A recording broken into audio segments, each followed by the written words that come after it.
we all know, a week is a long time in politics.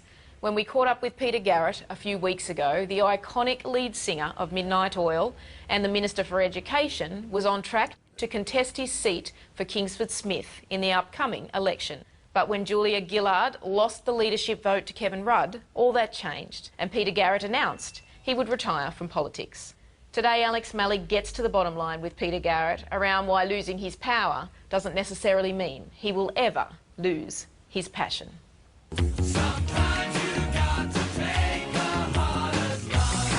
Midnight Oil in its prime, a band with a conscience who spoke to Indigenous causes, youth homelessness, environmental issues, and was never short of criticism for US military and foreign policy. At the helm, a young law student named Peter Garrett, revered as a mouthpiece for a generation. In 1984, Garrett stood for Parliament, narrowly missing out on becoming a senator for the Nuclear Disarmament Party. A few years on, he joined the Australian Conservation Foundation as president, where he remained for 10 years. But his passion for social justice continued through his music, including the now infamous Exxon Valdez protest in New York. After leaving the oils in 2002, Peter Garrett received an Order of Australia and joined the ALP as member for the seat of Kingsford Smith. Today, I've nailed my colours to the mast. But his role as Environment Minister was not without controversy. In his capacity as Education Minister, Peter Garrett had a vision. Our future prospects as a country literally depend on having a highly skilled, well-educated workforce. In his final act as Minister, Peter Garrett saw the passage into law of the Australian Education Bill. A long, hard battle he fought and won. Peter, welcome to the bottom line. Thank you, Alex. Now, it must be about circa 1981. I was on the lawn of the University of New South Wales Library, and this gyrating bald man was singing to all who were willing to sit at the lunch. And I wondered at the time who taught him how to dance, and I never got to ask the question. So, who taught you how to dance? I think it would have been obvious from that point on that no one, really. Look, it's such a funny thing, isn't it? I mean, I actually, like anyone else, I love jumping up and moving around when I hear music, but I ended up doing it on stage with my own band, and that's what you got. It was really an incredible band, and we'll get to that. But, you know, your childhood, of course, you were the eldest of three brothers, and I think we were of the era of the My Three Sons, so it was the perfect model. So what would they say of their elder brother? Pretty energetic, always mucking around and performing. Yeah. No surprises there.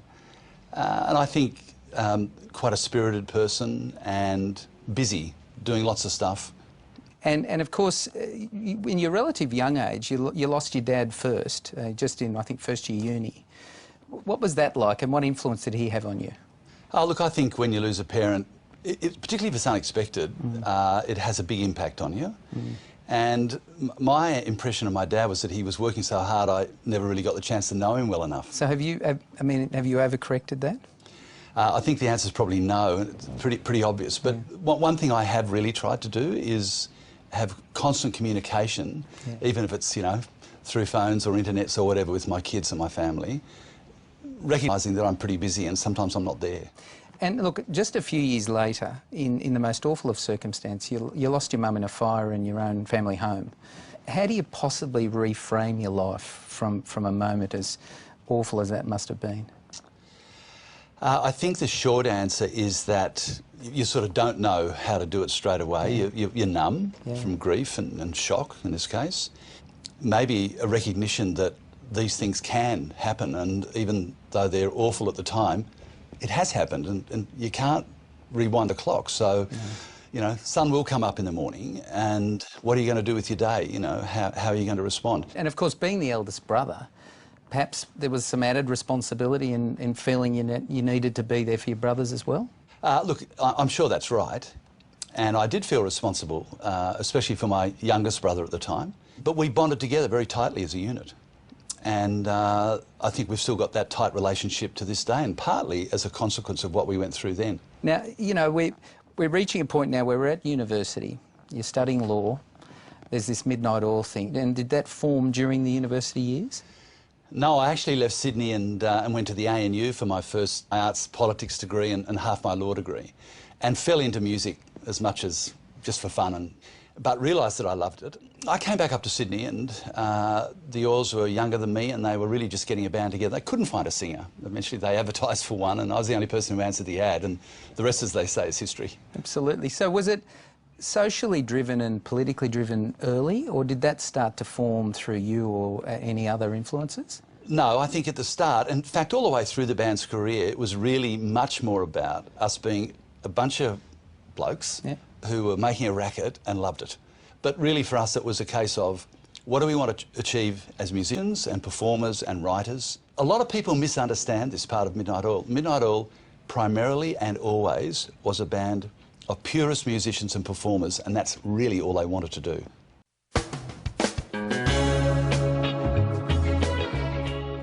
In the 80s, about 84 I think, the Nuclear Disarmament Party, the Senate shot, which you did very well at and you came close. Very close, yeah. What's Peter Garrett, the person then, thinking at that process? What was the intent of seeking that seat? I was strongly influenced by visiting Hiroshima when we recorded an album in Japan a year and a half or so earlier, and was really struck by the fact that, you know, humanity has sort of gone too far, and that we needed to pull back. And I felt this was so important, and I wasn't satisfied with where governments, plural, were at in this country on that issue. So I said, yes, let's have a go at it. So in relatively recent times, you've decided to move into politics, and everyone in Australia has an opinion on that decision you made. Yes, they do. What was the prompt for you to make the move? The prompt was pretty simple. It was if I had the opportunity, if the opportunity presented itself and it aligned with my political values and ideals, then I would certainly take that opportunity. It came late in my working life, relatively speaking, and it certainly shocked people. And I think one of the reasons was, people thought, well, why would you go and do it? Politicians not held in very high regard in the country. And I think the other thing was, you won't be able to say what you think, you won't be able to say, you know, what you believe. And I always understood entirely what I think are the very necessary disciplines of being a team player in a political party. I don't see that as a cop-out at all, and I do reflect my views very strongly where I need to with my colleagues. But once you're in a government or an opposition, or you're in a political party, you're essentially consenting to agree by the determinations that the group as a whole comes up with. So this concept of cabinet solidarity, I mean, we do hear that more and more over recent years, and I guess there's some examples where it's evident and some examples where it's not. How do you deal with your own personal value system, with some of the things that may go on that you're not comfortable with? How do you manage that challenge? Look, I think that our political system, our levels of trust, our capacity to do things well depends to some extent on when you reach agreement, when you accept that you're a part of a team, then you'll honour that agreement and you'll respect the situation that you have. And look, of course, there are other times when you do have, you know, you probably have a dark night of the soul. And then it's really a question about, you know, is this particular matter of such an order of magnitude that I can no longer do what I'm doing, I can no longer be where I am. Have you had many of those dark nights? Look, I've probably had a couple, yeah. I think that's the case for me. And that's partly because I'm frustrated if, you know, my view doesn't prevail. Yes. And of course, no single minister's view necessarily will prevail in Cabinet, even over the things which they have responsibility. Yes. And that's the strength of the decision-making process in a Cabinet. But it also means that sometimes if you find you're on the horns of that dilemma, you do need to think through what you're going to say and what you're going to do. So from nuclear disarmament in the 80s to the extension of the Beverley nuclear mine in 2008 in South Australia, are very different positions. How much of that stretch of your life is about your own philosophy changing and being part of a group that you need to work with? Well, on that particular issue, my philosophy didn't change, but the government's position changed. And then it was really a case of, should I, as the minister, with my strong views already on the record, and having spoken against the government's position at the National Conference, still effectively be one of the regulators for that activity. I've long been opposed to uranium mining. I remain opposed to it. I'm unapologetic about this. In fact, I'm proud of it. I took the view painful as it was, that if you are a cabinet minister in a government and you accept the fact that government policy won't always reflect your specific personal viewpoint, then you've got one or two choices. You can either leave or you can be a responsible member of the cabinet. And I chose the latter course of action. But it was by no means easy, and it was characterised very strongly as though there were no principles left. So it wasn't an easy period. So my views hadn't changed on that, but on another matter they probably have. And that would be how I consider our place in the region and the reliance or otherwise we should have on relationships with countries like the United States, who's been a major ally of ours. That is a very different stance for you, isn't it, from where you were? To some extent it is, yeah. Although I think, again, it's one of those classic things that my views were always characterised as very extreme. But I think at the end of the day, it's a big challenge for us as Australians to match our ideals about how we'd like the country to progress against, if you like, the geopolitical realities of the region that we're living in. And certainly, you know, as a 59-year-old, I've got a different view, and I think a more mature and more informed view about that than I probably did have 30 years ago. And so, in your recent portfolio of education, and I'm a former educationalist, I'm interested in your role to ask you what a great teacher looks like. Because if I get a sense that makes sense, it gives me confidence that there's a policy that may form from a fundamental view. Firstly, the commitment and the passion. Yeah. Secondly, the care to really put the time in to make sure that every student in the classroom is understood, their education challenges, and what can be done to lift their performance. A great teacher is someone who's prepared to learn and listen and work with others, who will respect the students in the classroom, but also exercise their appropriate authority over the classroom so it's a learning environment and kids are really focused on the work that they need to do.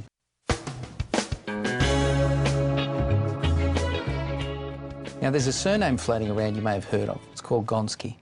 And of course, as you know, David's been on the series and has chaired the review. He's become a noun and a verb and everything in between. He has. In fact, it used to be Gonski was not a good thing, but now it's a very good thing.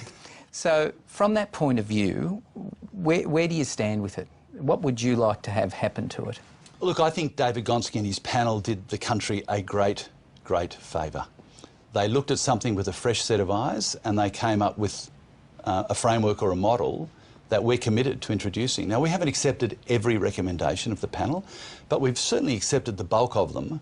And now it's a case of us negotiating with the states and with the non-government school authorities to bring forward a funding model based on the Gonski recommendations with a national plan for school improvement, which would profoundly transform the way that we support and invest in education in this country. And of course we're now in the Asian century, and the Asian century white paper's been prepared, and I have, as you know, exhibited some frustration on the pace with which the Asian century might unfold. Yeah. It concerns me that perhaps in our case, our grandchildren will be competing in a positive Australasian environment without necessarily the language, the culture, equality in the process. And I understand that we're moving towards an appreciation of that, but don't we need to be a little bit more urgent about it? I think what we need to do now is make sure that the states and the government school systems and non-government school systems actually deliver and implement what we propose for a national plan for school improvement. Interestingly, one of the things which state education departments find most challenging is the fact that we would have the opportunity for kids to learn an Asian language, or that schools should have a brother-sister school relationship with a school in our region. These things are absolutely crucial. This region to the north is so important for us. Many of the jobs of the future will be jobs that involve interacting with China, with India and the like, and so the opportunity for every child to learn that language from when they start primary school will be a part of our national plan for school improvement. But you know what's fascinating to me as well is I think that we're in the midst of a big sort of zeitgeist mind change in our country. When you went to school, it was a blackboard. All the kids sat behind their wooden desks and they wrote down what the teacher said. Those days have absolutely gone. In the school, the whiteboard and the computers. And that's the globalised economy of specialisation, innovation, creativity that our young Australians will have to work and compete in, and the only way they're going to be able to do that successfully is to be well educated and have the level of Asia literacy, which is a part of the national curriculum, by the way, which we've introduced for the first time, but we do need it to happen. And at the core of that, and the program is about leadership and about how we take things forward. You've worked with some very interesting leaders. The more recent ones, of course, Julia Gillard and Kevin Rudd. How do you look back at them as leaders? How do you reflect on their different styles? Look, one thing which I think characterises all of them is an extremely powerful desire to do the best they can for the country. You know, I think if someone reaches that level in either political party, this is burning inside of them, and my experience of all the leaders that I've worked with or I've known in different capacities, there's that characterisation. Well, look, I'm still working with Prime Minister Gillard, and she is somebody who's very focused on the job. Clearly she's a resilient politician. You need to be. She's been subject to some incredible criticism, I think, in her time, and I feel, even outside of my own, taking my political hat off, you know, I feel that some of it has just not been warranted. And I think, unfortunately, it's becoming quite characteristic of political debate, and people have talked about it a bit, and you notice that you've got to keep on going, of course. And you're not there because you can't cop criticism, you're actually there because you can. So it's not the criticism that's the problem. I think Kevin Rudd had a prodigious work ethic and, you know, was really somebody who threw himself at that job. And the frame that the government was operating in and the frame that we operate now is a frame of ambition. Of course, you know, history and commentators will judge people as to how well they've done that over time. I think for the earlier Prime Ministers, you always knew what Mr Howard thought. Even if I disagreed vehemently with him, he was a politician who made his values quite clear in the delivery of his policy. And Hawke and Keating were a great team.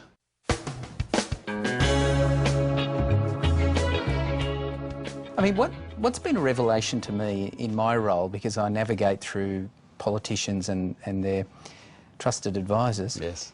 But I'm stunned by sometimes the age and sometimes the views of advisors. And I get this desperate sense, and this isn't either, this could be either side of politics. A desperate sense that more politicians need to just be the human they are more publicly and not listen to people tell them not to say anything. I mean, I know people are wanting people, including people like me, to be speaking more freely and more authentically.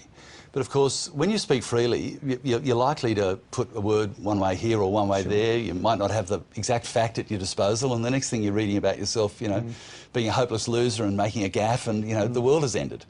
So that does develop, I think, for politicians a little bit of caution around the way in which they do express themselves. And also, you know, I can walk out and do a press conference on education, and suddenly I'll be answering questions on superannuation and, you know, asylum policy and so on and so forth. Well, so, you're supposed to know it. You're a politician. Exactly. And no one person can know. And that's a challenging task for the Prime Minister in particular. So, of course, you're going to rely on the advice that's in front of you, and you should, because at least you've got the benefit of knowing that it's been considered advice. On the question of the age of people and so on, I'm a really firm believer that age doesn't count much, but what it does count for is overall experience and, I think, understanding of context. And so I value the advisors I've got. I came into the Parliament, and when we got elected to government, I had the environment portfolio. I took the office vacated by Malcolm Turnbull. Now, whoever it had been, you know, there weren't hand grenades in the drawers. You know, they hadn't smashed the windows. They peacefully walked across to the other side of the Parliament House into their little offices, and we walked into ours. And for me, that was, in some ways, the most profound thing that had happened, because it doesn't happen in many countries. People don't like giving up power and influence, and to do it peacefully, because of the will of the people, is something really special. And when you're right there and you open up the office and you go in, you think, gee, it's happened and we're here. And so when the day comes for the epitaph for Peter Garrett, what's Australia going to think when they look back at his life? Alex, I'm not even going to attempt to take that question. I think neither vanity nor caution sort of gets you there. One of the things that's been really important to me, and one of the ways I see leadership, is I do genuinely see it as, like, you know, loading the dishwasher, doing the washing up, you know, going out and doing the emu kind of clean up together. You know, now someone might be at the front of it, someone might be providing the soundtrack, but that's how I see it. And I've always believed that we're nothing like as good as we can be until we can work with others, find cooperation places to work, be clear about what it is we want to achieve, but go forward in that spirit. Now, of course, there's lots of rough edges and ups and downs along the way, but whatever I'm doing, I'm hoping that the way in which I'm doing it is seen in that light. Yeah. Peter Garrett, you're a definitive Australian. Congratulations on what you've done so far and wishing you every success in the future. Thanks very much, Alex. Thank you. Thank you. Whether or not you're a fan of Peter Garrett or Midnight Oil, you have to admit he's made an enormous contribution to Australian education and Australian culture. Ironically, his multi-million-dollar education plan passed through the Senate just hours before Garrett announced his resignation. If you'd like to weigh in on any of the conversation Peter had with Alex Malley, why not join us on our website, The Bottom Line TV, or tell us what you think via Twitter or Facebook right now. Next week, tune in for our fascinating conversation with trucking magnate Lindsay Fox. And the week after, an unmissable episode with Kevin Rudd's brother, Greg Rudd. Greg, in spite of the fact that people have said it was impossible, your brother is now Prime Minister again with very little time to the election.